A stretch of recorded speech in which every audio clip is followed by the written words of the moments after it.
أعوذ بالله من الشيطان الرجيم. بسم الله الرحمن الرحيم. ويعبدون من دون الله ما لا يضرهم ولا ينفعهم ويقولون هؤلاء شفعاؤنا عند الله قل أتنبئون الله بما لا يعلم في السماوات ولا في الأرض سبحانه وتعالى عما يشركون. صدق اللہ العظیم.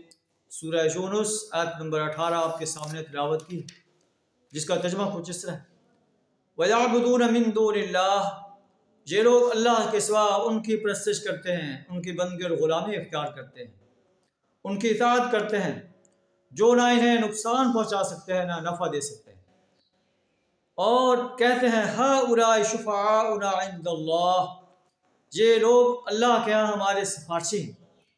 اللہ فرماتا ہے اتنبئون اللہ بما لا يعلم في السماوات ولا في الارض، کیا تم اللہ کو اس بات کی خبر دیتے ہو جسے وہ نہ آسمانوں میں جانتا ہے نہ زمین میں جانتا ہے۔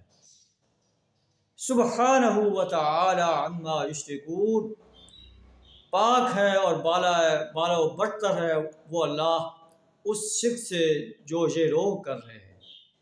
اللہ کے علاوہ یہ مکہ کے قریش اور قرآن جو کہ آفاق کی کتاب ہے، جو بھی کسی اور کی بندگی کرتا ہے، کسی اور کی غلامی اختیار کرتا ہے، کسی اور کی پرستش اختیار کرتا ہے، اللہ فرماتا ہے کہ یہ اللہ پر جھوٹ باندھ رہے ہیں۔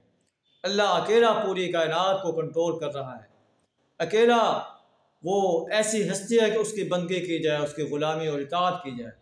سبحانہ وتعالی عما یشرکون، پاک ہے اور بالا و برتر ہے اللہ اس شرک سے جس کا یہ لوگ ارتکاب کر رہے ہیں۔ اللہ سے دعا ہمیں شرک سے اپنی پناہ عطا فرمائے۔ وآخر دعوانا الحمد للہ رب العالمین۔